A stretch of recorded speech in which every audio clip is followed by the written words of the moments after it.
봉독회 올린 말씀 가지고 세례 요한의 증언과 고백이라는 제목으로 여러분과 좀 말씀을 나누겠습니다. 오늘 본문은 세례 요한의 두 가지 증언과 함께 신앙의 고백이 담겨 있습니다.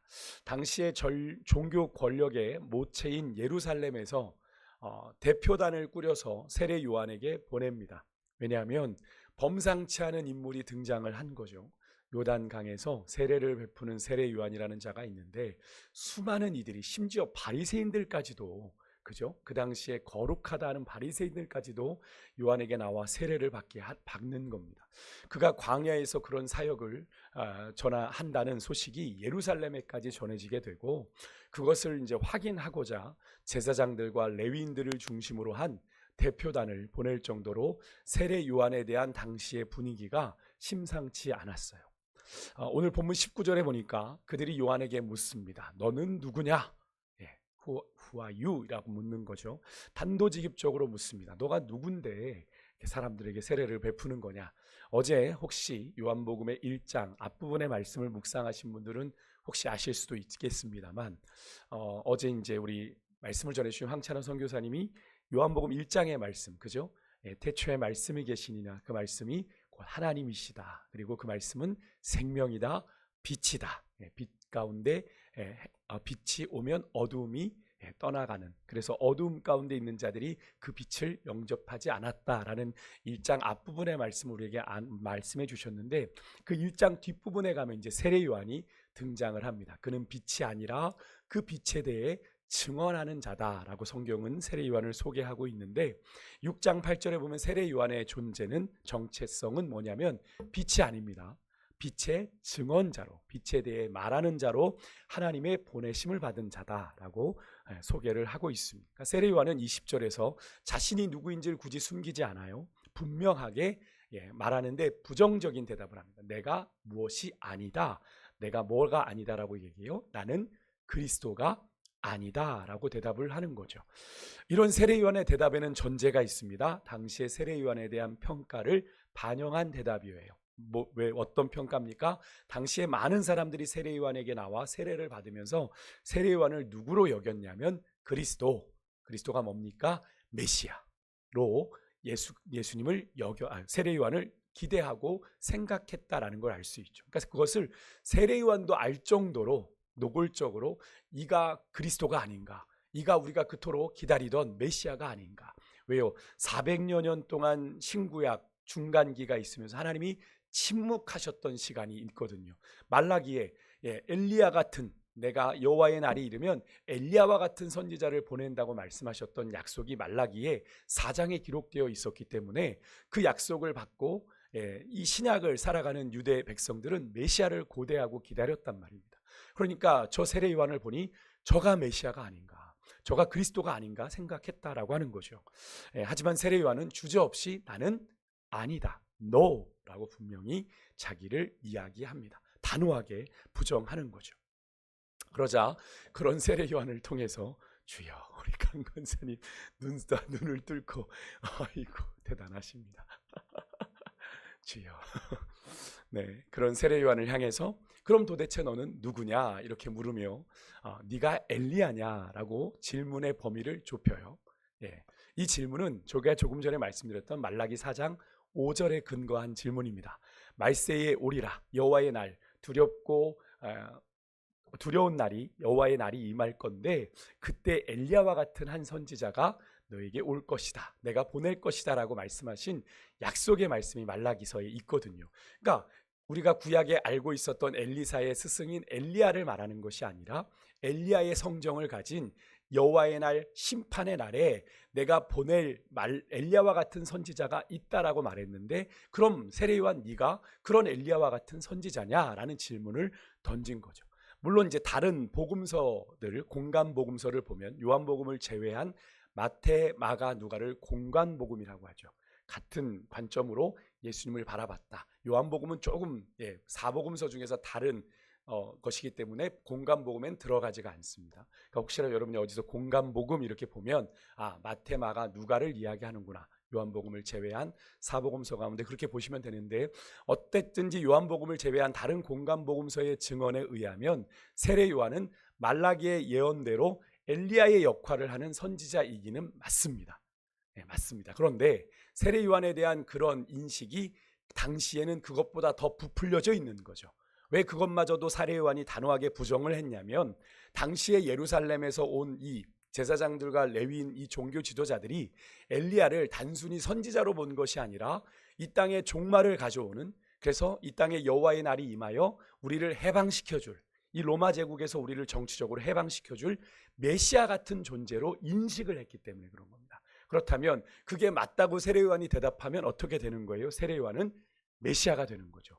세례 요한이 그리스도가 되는 겁니다. 그래서 그런 그들의 인식을 세례 요한이 알고 부정한 거예요. 아니야, 나는 엘리야도 아니야 라고 부정을 한 겁니다.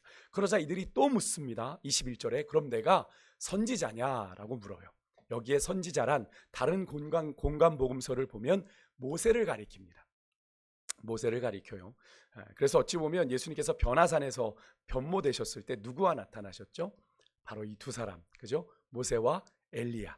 율법을 대표하는 모세, 선지자를 대표하는 엘리야와 함께 변화산에서 나타나셨던 거죠. 그러니까 여기서 선지자는 모세도 선지자였잖아요. 그죠? 선지자로 모세를 의미하는 겁니다. 그러니까 구약의 모든 선지자를 대표해서 이 모세는 종말론적인 이미지를 가진 인물인데 요한은 이 질문에도 그럼 결국 요한이 모세 너 선지자다라고 얘기하면 종말이 정말 왔구나라고 얘기를 하게 되니까 그런 오해마저도 요한은 불식하기 위해서 이 질문에도 단호하게 no라고 얘기를 한 겁니다. 세례 요한은요 이런 마음이었습니다. 사람들이 그 당시에 기대하는 사람으로 내가 살기보다는 하나님이 자신을 부르신 그 부르심의 정체성을 따라 살기로 결정을 한 거예요. 사실 세례 요한이 당시에 메시아의 지위, 영광을 누리려 했다면 인간적인 욕심에 얼마든지 가능한 분위기였다라는 거예요. 그런데 세례 요한은 그런 세상의 인정, 세상의 영광을 따르기보다는 하나님의 부르심을 따라 내가 살기로 결정을 한 겁니다. 좁은 길이지만 좁고 협착하여 찾는 이가 적은 길이지만 그 길이 주님이 내게 원하시는 길이라면 나는 그 길을 걸어가겠습니다. 참 위대한 결정이고 위대한 신앙의 선언이지 않습니까? 여러분, 내가 누구인지를 아는 만큼 내가 어떤 존재가 아닌지를 잘 알고 그 부르심의 소명을 따라 사는 것도 아주 중요합니다. 그죠? 내가 어떤 존재인지, 내가 누구인지를 아는 것도, 내가 그리스도인이다 라고 하는 것도 중요하지만 내가 그리스도가 아니다, 내가 하나님이 아니다라는 사실을 분명히 인식하고 사는 것도 너무나 중요해요. 왜냐하면 나도 모르는 사이에 자꾸 내가 누구의 자리에 앉아요? 내가 내 삶의 주인 된 자리, 하나님의 자리에 자꾸 앉게 되거든요. 그러니까 우리가 그것을, 그래서 예수님께서 나를 따라오려거든 첫 번째가 뭐예요? 자기를 부인하고입니다. 그죠? 내가 부인돼야 돼요. 그래야 주님의 자리를 우리가 탐내지 않게 되는 거죠. 그러니까 주님이 나에게 부여하신 내가 참 자신으로 사는 것, 그것이 증인의 길이고 생명의 길이다라고 하는 것을 여러분 우리가 기억해야 돼요. 우리의 교만과 이기적인 욕망은 자꾸 내가 하나님의 자리를 자꾸 차지하고 내가 군림하려는 인간적인 욕심을 우리 안에 품게 만듭니다. 나도 모르는 사이 자꾸 그렇게 되는 거죠. 근데 여러분 그것은 올바른 신앙의 모습도 올바른 믿음의 모습도 아닙니다. 우리가 종종 부르는 찬양처럼 나는 주를 섬기는 것에 후회가 없습니다를 날마다 우리의 삶의 자리에서 겸손하게 고백하는, 진정으로 나를 부인하고 나의 십자가를 지는 삶이 우리에게 있어야 하는데 여러분과 저의 2월이 바로 그런 시간들이 될 수 있기를 주의 이름으로 축원드립니다. 특히 2월 구정 연휴의 마지막 수요일이 여러분 아시는지 모르겠지만 2026년 사순절의 시작이에요. 2월 18일이 재의 수요일입니다. 재의 수요일은 뭐죠? 너희는 흙에서 왔으니 흙으로 돌아갈지다 라고 하는, 나는 주님 앞에서 먼지 같은 존재입니다. 나는 아무것도 아닙니다. 헤벨이라고 하는데 히브리어로 헤벨이 헛되다 라는 단어거든요. 그래서 전도서에 보면 헤벨이란 단어가 되게 많이 나와요. 헛되고 헛되니 모든 것이 헛되다. 근데 이 헤벨이란 단어가 아벨이란 단어거든요. 아벨이 얼마나, 그죠? 아벨은 잠깐 있다 사라진 존재잖아요. 그죠? 주님께서 아담에게 허락하신 아들이지만 가인에게 죽임을 당해 정말 잠깐 있다 사라진 존재예요. 우리 인생은 그런 존재라는 거죠. 우리가 이 땅에서 천년 만년 살 것 같고 떵떵거리며 누리며 살 것 같지만 아니에요. 주님이 부르시면 우리는 언제라도 가야 되는 존재들, 이라는 것을 우리가 이 사순절의 기간을 통해 깨닫게 되는 것인데, 여러분, 우리는 그런 의미 없는 먼지 같은 존재였지만 주님이 우리 각자의 이름을 불러주셨고, 그래서 우리를 당신의 거룩한 자녀 삼아 주셨기에 우리가 이 오늘이라고 하는, 이 2월이라고 하는 이 시간에 주님의 깊으신 섭리와 경륜에 의미 있는 존재가 되었다라는 사실을 여러분 꼭 기억하시고 겸손하게 주님 앞에 감사하는 마음으로 이 2월 한 달을 살아내는 여러분과 제가 될 수 있기를 주의 이름으로 축복합니다. 그렇게 요한은요, 하나님이 성경에 정의하신 자신의 정체성을 제대로 알고 또 그대로 살아냈습니다. 그의 죽음은 참 비참했죠. 그가 화려하게 요한복음에 등장은 했지만, 그저 복음서에 나타났지만 그의 마지막은 너무나 비참했어요. 하지만 그 비참함은 주님이 거기까지다 하신 그의 인생이죠. 예루살렘에서 보내온 대표단은요, 세례 요한의 거듭된 단호한 부정에 나는 아니다, 나는 아니다 보다 명확한 답변을 요구하면서 22절에 보니까 그렇다면 너 스스로가 네가 누구라고 생각하느냐, 누구라고 너는 말하느냐라고 질문을 합니다. 그러니까 23절에 세례 요한이 조금도 지체 없이 나는 광야에서 주의 오실 길을 예비하는 이사야 선지자의 예언처럼 너희들이 아는 대로 나는 광야에서 외치는 자의 소리다라고 소개를 합니다. 여러분, 이것은 자신이 말씀이 아니다라는 의미이죠. 요한복음의 시작이 태초에 말씀이 계시니라. 말씀이 아니라는 건 뭐예요? 내가 그리스도가 아니다라는 의미와 동일한 의미입니다. 여러분, 이 고백은 이 종말의 시대를 살아가는 주님이 이 땅에 오심으로 여호와의 날이, 그죠? 주님의 날이 선포가 되었고 이미 종말은 시작된 겁니다. 그러니까 우리가 종말의 시대를 살아간다라고 얘기하면 우리가 하도 시한부 종말론 같은 거에 뒤어서 야 이거 뭐 또 그런가 보다 이렇게 생각할 수 있는데, 그렇지 않아요. 우리는 언제 주님이 다시 오셔도 이상하지 않은 오늘의 시대를 살아가고 있다는 걸 늘 염두하고 살아야 신약의 말씀이 우리에게 다가오는 겁니다. 왜? 신약에는 분명히 종말론이 긴박한 종말론으로 기록되어 있어요. 주님 곧 오신다라고 기록되어 있지, 그냥 하몽차사로 언젠가 이런 의미로 기록되어 있지 않다라고 하는 걸 우리가 꼭 기억해야 됩니다. 그러니까 우리가 시한부 종말론이 반대급부를 만들었어요. 종말에 대해서 터부시하는 그런 분위기가 있다 보니 우리가 인생을 살아감에 있어 주님이 다시 오신다는 걸 자꾸 잊어버리게 만드는 거죠. 요원한 일로 느끼게 만드는 거죠. 잘못된 겁니다. 여러분, 주님이 언제 다시 오셔도 우리는 이상하지 않은 시대를 살아가고 있다. 그러니까 우리는 날마다, 우리의 신앙이 날마다 주님 앞에서 갱신돼야 되는 거예요. 날마다 나는 오늘을 삽니다. 주님, 오늘 내가 주님 다시 오셔도, 내일 주님 다시 오셔도 나는 부끄럽지 않은 오늘을 삽니다라는 고백으로 우리는 매일매일을 살아내야 되는데요. 여러분, 그런 시대를 살아가는 주님, 우리에게도 주님 다시 오실 길을 예비하는 주의 소리가, 광야에서 외치는 자의 소리가 되어야 될 사명이 오늘 우리 교회와 성도들에게 있는 사명이기도 한 것인데요. 여러분, 말씀을 대변하는 바른 소리가 되는 것도 너무나 중요하지만, 그죠? 하지만 자신이 마치 그 말씀 자체인 듯 오해하게 하는 것도 안 되는 거죠. 사실 목회자들이 많이 빠지는 오류 중에도 하나입니다. 주의 말씀을 대언한다고 하면서 강단에서 자기 말을, 사람의 말을 너무나 내뱉게 되는 경우가 많거든요. 그게 얼마나 두려운 일인지를 알아야 되는데, 사실 목회자들이 무심코 사람의 말들을 막 전할 때가 있어요. 내가 받은 대로 전하지 않는 것, 또 내가 받지 않은 것을 첨가해서 전하는 것도 모두 말씀에 대한 왜곡이죠. 그죠? 1.1에게 하나라도 빼거나 더하면 안 된다고 주님이 분명히 말씀하셨잖아요. 그런데 임의대로 그런 일들이 일어나는, 그러면 내가 소리가 아니라 뭐가 되는 거예요? 내가 말씀이 되는 죄를 짓게 되는 거죠. 근데 이런 일들이 교육자들한테뿐 아니라 오늘날의 교회 안에서도 종종 일어나요. 교회의 지도자들이나 혹은 리더십들 가운데도요, 평신도 지도자들 가운데, 우리 교회에는 그런 분들이 없습니다만, 제가 예전에도 사역하던 전의 교회가 아니라 제가 전도사 시절에 정말 자신의 욕심을 교묘하게 감추며 전도사님들이 성도들을 미혹해서 자신의 배를 불리고 이런 일들이 일어났던 걸 저는 현장에서 목격을 했습니다. 성도들을 피폐하게 만드는 거죠. 자기의 하수인으로 가스라이팅을 계속하는 겁니다. 그것을 대변하는 말을 하나님의 말씀이라고, 자신의 욕심을 투영하면서 하나님의 말씀이라고 그들을 가스라이팅해요. 그러니까 성도들이 미혹되어 왜곡됩니다. 그러니까 신앙의 가르침을 잘못 전파하는 거죠. 예, 교회 안에 그런 자들이 지금도 존재합니다. 그때만이야. 그때 벌써 제가 전도사 시절이면 30년 전이 20년 전인데, 예, 그때도 있는데 지금은 없겠어요. 지금도 여전히 존재합니다. 예, 자기 만족, 사사로운 유익을 위해서 그런 일을 하는 경우가 있어요. 그것은 여러분 자신이 하나님의 소리가 아니라 스스로 말씀이 되고자 하는 아주 위험한 죄이자, 여러분 스스로가 하나님이 되려고 하는 아주 교만한 죄라는 것을 우리가 꼭 기억해야 됩니다. 그래서 야고보서 3장 1절에 야고보 사도는 이렇게 얘기한 거죠. 너희가 많이 선생되지 말아라. 왜? 더 큰 심판 받는다라고 말씀을 한 거예요. 여러분, 제가 지난 수요일에 모세가 비스가산에 올라가서, 느보산에 올라가서 약속의 땅을 바라보고 너 이제 아론처럼, 너희 형 아론처럼 너희 조상에게로 돌아갈 거야 라고 하는 말씀을 제가 본문으로 나누면서 그런 말씀을 드렸어요. 이것은 지도자들에 대한 경고이다. 우리가 사실 너무나 모세의 삶을 보면 안타깝지 않습니까? 딱 한 번의 실수였는데 그 한 번의 실수로 하나님의 영광을, 하나님의 거룩함을 드러내지 않았다고 해서 너는 약속의 땅 못 들어가.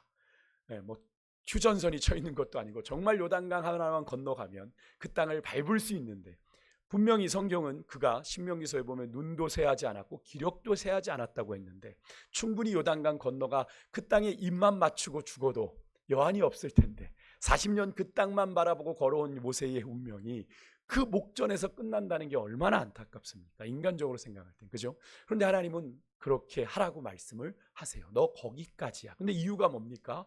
한 번의 실수였다는 거죠. 신광야 가데스에서, 그죠? 무리바에서 물이 없다라고 또 원망하는 그들을 향해 모세가 뭐라 그랬어요? 내가 너희들을 위해서 이 물을 내야 되냐? 그러면서 반석을 2번을 쳤죠.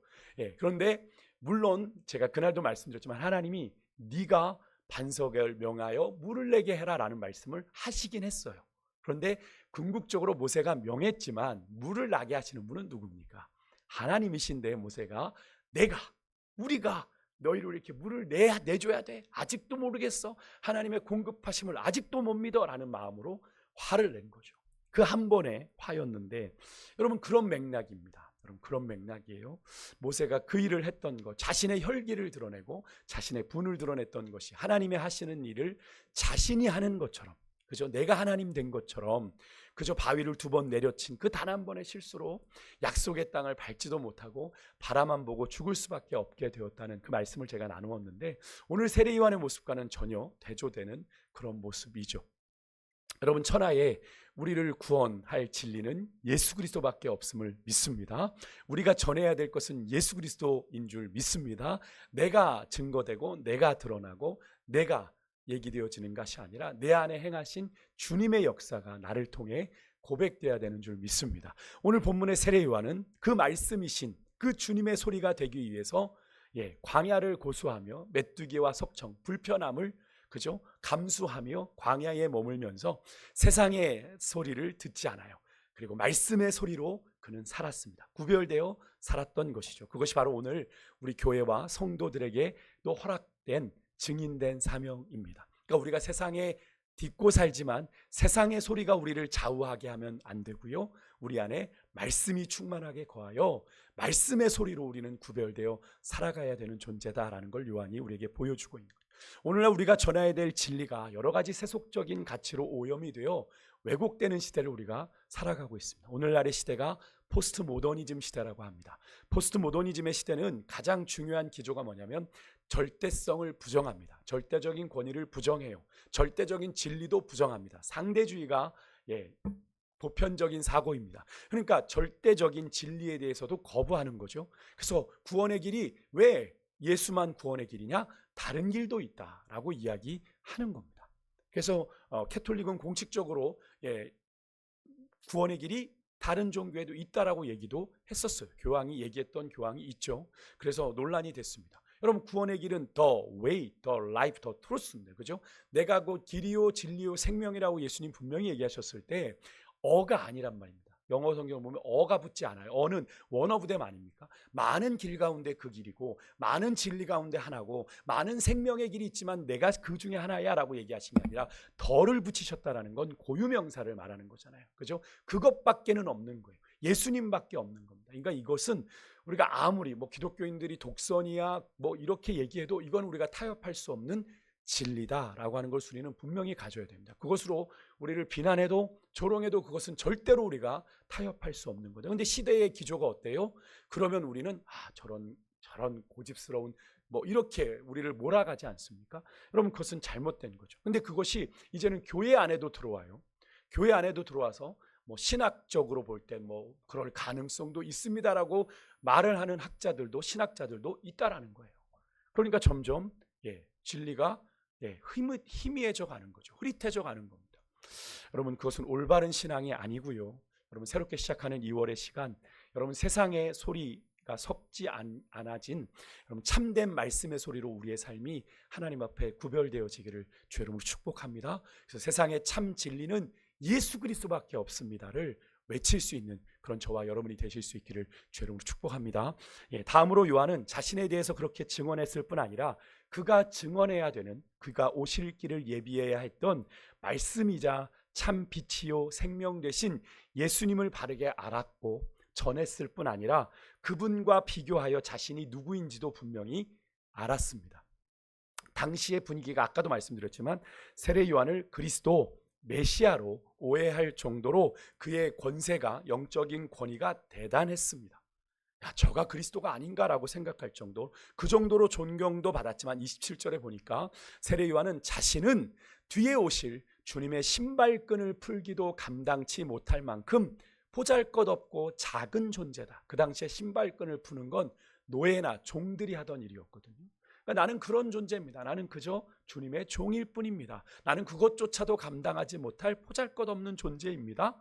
라는 고백을 했다라고 하는 거예요. 세례 요한은 예수님이 세상 죄를 제거하시기 위해 죄인들에게 오히려 제거되실 하나님의 종, 어린 양이기에 자신이 그런 분과 비교된다는 건 감히 가당치도 않은 일이다라는 것을 세례 요한은 분명히 알았던 거죠. 그런데도요, 최근에 여러분 인터넷에 뉴스 보셨습니까? 글쓰기 강사를 하다가 그죠? 종말론 교주가 되어서 스스로가 나는 재림주다라고 자칭을 하며 신도들을 착취해 호화로운 생활을 영위하는 그런 사람이 뉴스에 최근에 보도가 되더라고요.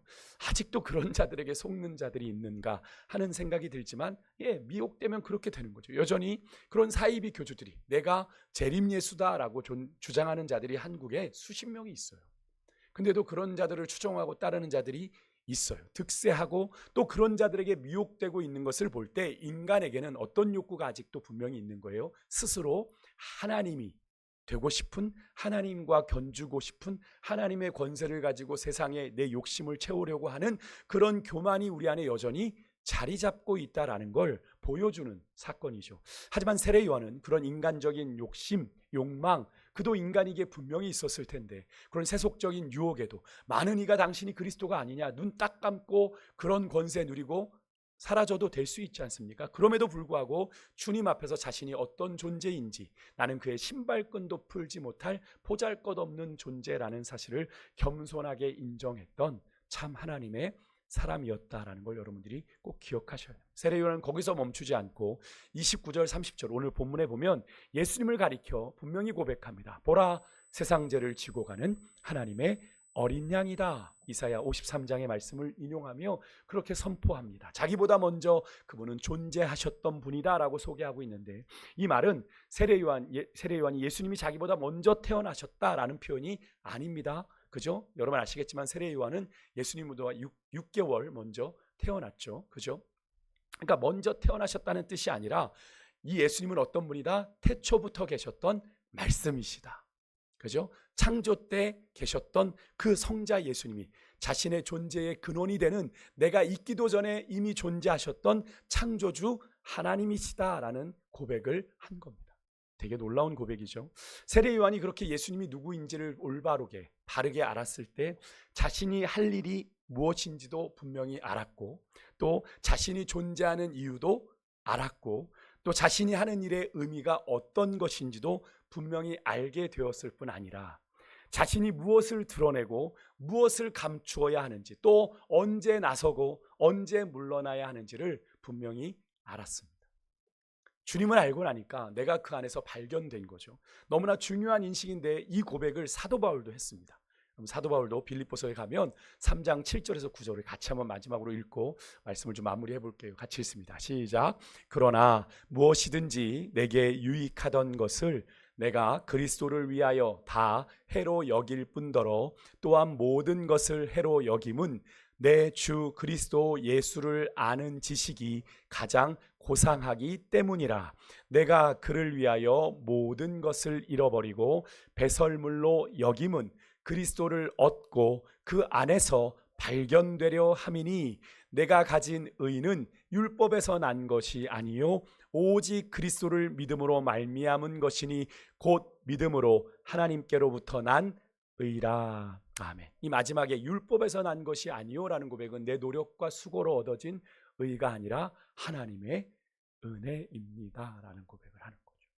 하나님의 은혜를 알고 그리스도를 아는 지식의 가장 고상함을 알고 나니 내 삶에 가장 소중했던 모든 것들이 다 배설물로 보이고 내가 그 안에서 새롭게 발견되기를 원했다라고 사도 바울은 고백하는 거죠.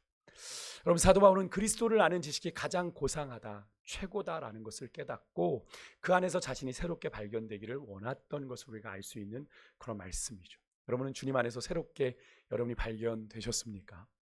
그렇게 발견되는 은혜가 있으시기를 주의 이름으로 축복합니다. 내가 주님 안에 어떤 존재인지 주님을 분명히 우리가 알게 될 때 내가 어떤 존재이고 내가 어떻게 살아야 하며 내가 이 땅에 어떤 의미로 살아가고 있는지가 더 분명해진다라는 거죠. 예수님을 바로 알 때 그 안에서 우리가 어떤 존재인지를 깨닫게 되고 알게 되는 건데요. 그래서 베드로 사도가 올해 우리가 표어로 삼은 것처럼 베드로서 3장 18절에서 그리스도의 은혜와 그를 아는 지식에서 너희가 어떻게 해요?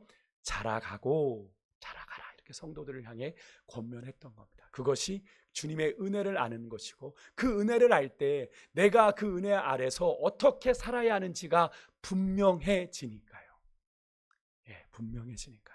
그래서 이제는 내가 사는 것이 아니요 사도 바울은 그죠? 내 안에 사는 이가 누구다? 그리스도니 내가 죽는 것도 유익함이라. 어떻게 죽는 것을 유익이라고 고백하는 사람이 어디 있겠어요? 정신 나간 사람이 아니라면. 그렇지만 사도 바울은 내가 그리스도를 알고 나니 내가 그리스도를 위해 죽는 것도 내가 유익하다라는 고백을 합니다. 왜? 내게는 영생의 소망이 있으니까. 영원을 사모하는 마음이 있으니까. 이 땅에 헤벨 같은 인생에 큰 의미를 두지 않는 거죠. 이 땅의 허무에 주님이 언제든 부르시면 떠나야 될 이 인생에 목매며 나는 살지 않는다. 주님이 부르시면 나는 죽음 이후에 영원한 내 영생의 삶을 누릴 저 하늘나라. 사도 바울은 3층 천을 갔다가 하나님 나라를 경험하고 요즘 말로 하면 천국을 보고 온 사람이지 않습니까? 더 그 소망이 그에게 충만히 있었기에 그는 죽음이 그에게 두려운 것이 아니었던 거죠. 그래서 죽는 것도 유익하다라는 고백을 했던 것 아닙니까? 여러분, 올해 사순절이 시작되는 2월이에요. 여러분, 2월의 시간이 우리가 예수님을 깊이 묵상하게 되는 시간이죠. 사순절은 특히 우리가 예수님의 은혜를, 십자가 은혜를 더 많이 묵상하게 되는 시간인데 우리가 예수 그리스도를 좀 깊이 알고 그 안에서 나의 존재의 이유, 내가 그래서 어떻게 살아야 하는지, 내가 무엇을 위해 살아야 하는지에 대한 해답을 어디서 발견해요? 그리스도 안에서, 예수 그리스도 안에서 발견하는, 그래서 우리의 인생의 의미를 새롭게 깨닫고 그렇게 살아가기로 믿음으로 결단하는 복된 2월의 시간이 되실 수 있기를 주의 이름으로 축복합니다. 기도하겠습니다.